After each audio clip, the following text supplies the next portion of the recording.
Good morning, 5th grade. Today we're going to continue reading Esperanza chapter 10, and we're going to start with our quick write. It says, describe the situation with Mama. What might be going through Esperanza's mind as she takes care of Mama?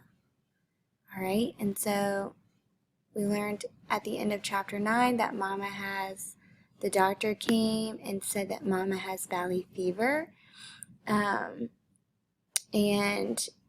she could take some medicines, but she's just really sick. And he said, this part is really important. He said there are some medicines she can take, but if she survives, it could take 6 months for her to get her strength back, which is, half a year, and, there's a chance that she might die.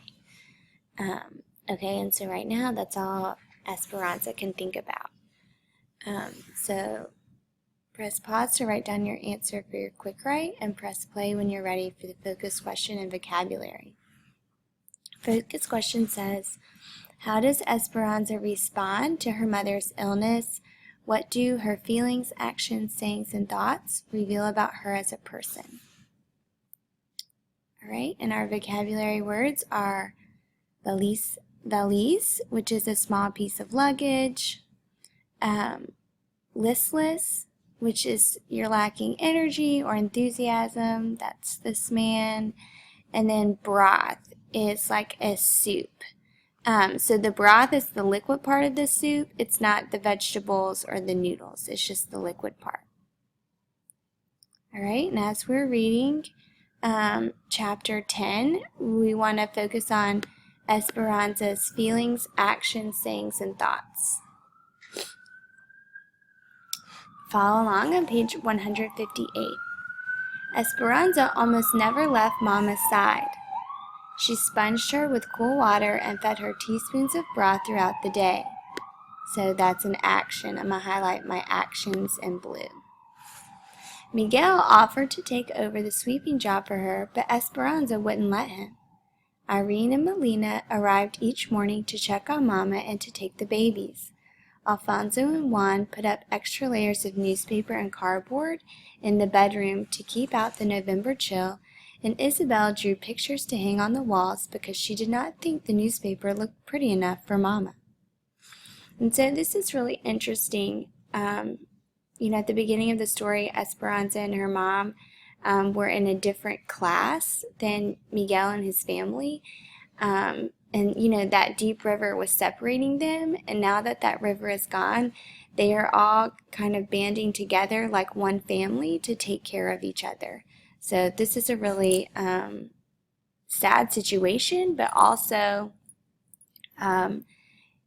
good is coming out of it because they're all working together as a family.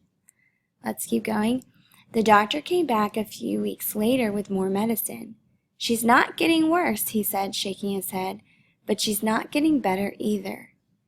Mama drifted in and out of fitful sleep, and sometimes she called out for Abuelita. Esperanza could barely sit still and often paced around the small room. That's another action. And it gives us a clue about how she's feeling. If she's can barely sit still and she's pacing around, probably lets us know that she's feeling anxious or nervous. So I'm going to change that to green for feelings. One morning, Mama said weakly, Esperanza. Esperanza ran to her and took her hand to action. Abuelita's blanket, she whispered. Esperanza pulled out her valise from under her bed, and she had not opened it since before the dust storm, and saw that the fine brown powder had even found its way deep inside, as it had found its way into Mama's lungs. She lifted out the crocheting that Abuelita had started the night Papa died. It seemed like a lifetime ago. Had it only been a few months? That's a thought. She stretched out the zigzag rows.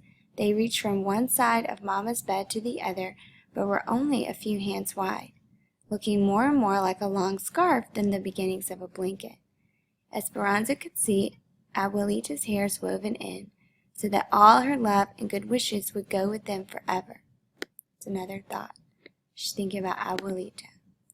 She held the crocheting to her face and could smell the smoke from the fire and the faintest scent of peppermint.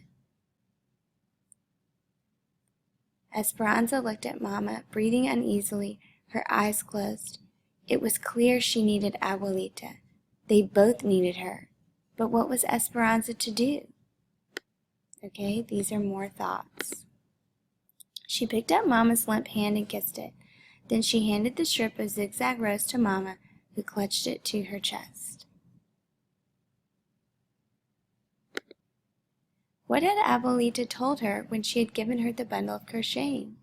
And then she remembered. Finish this for me, Esperanza, and promise me you'll take care of Mama. That's a thought. After Mama fell asleep, Esperanza picked up the needlework and began where Abuelita had left off. 10 stitches up the top of the mountain, add 1 stitch. 9 stitches down the bottom of the valley, skip 1. Her fingers were more nimble now, and her stitches were more even. The mountains and valleys in the blanket were easy, but as soon as she reached the mountain, she was headed back down the valley again. Would she ever escape this valley she was living in, this valley of Mama being sick? Put a star by this paragraph. We're going to focus on this in our parallel teaching, but it's a metaphor. The stitches of knitting is a metaphor for Esperanza's life, and we're going to talk more about this in parallel teaching. Just put a star by this for now. All right? Keep going. What else had Abuelita said? After she lived many mountains and valleys, they would be together again. Okay, that's a thought that she's having. She bent over her work and tent, and when her hair fell into her lap, she picked it up and wove it into the blanket. She cried when she thought of the wishes that would go into the blanket forever. Okay, and this is another paragraph we're going to talk more about, but she's thinking about the mountains and the valleys, and she's also like mimicking what Abuelita did when she was knitting. And as Esperanza weaves her hair into the blanket, she has her own wishes. She has her own things that she's wishing for her life as she does this. Because she was wishing that Mama would not die. And that's a thought. Let's keep going. The blanket grew longer and Mama grew more pale. Okay, again, this is another example of the metaphor we're thinking about. Women in the camp brought her extra skeins of yarn, and Esperanza didn't care that they didn't match. Each night when she went to bed, she put the growing blanket back over Mama, covering her in hopeful color. Lately, it seemed Esperanza could not interest Mama in anything. Please, Mama, she begged, you must eat more soup. Please, Mama, you must drink more juice. Mama, let me comb your hair. It will make you feel better. Those are all sayings. But Mama was listless, and Esperanza found her weeping in silence. It was as if all her hard work in getting them there, her strong and determined mother, had given up. All right, we'll stop right there. And I want you to go back in this section and think about Esperanza's feelings, actions, sayings, and thoughts. We have her feelings about Mama. We know that she's anxious because she's pacing around the room, right? Her actions, she's taking care of Mama. She's feeding her and taking care of her every day. And her other set of actions is that she started working on Abuelita's blanket again. She started knitting Abuelita's blanket. So those are 2 things you can add for actions. Don't forget to press pause if you need to take a moment to write these things down before you move on to the next box. We have the sayings over here on this last page. She's trying to get her to eat more so that she'll get better. And then a lot of her thoughts, the ones that are in pink, is that she's thinking a lot about Abuelita and the advice that Abuelita gave her about how, she needs Abuelita And she promised Abuelita she'd take care of Mama and finish the blanket. But she's also wishing that Mama will not die. All right.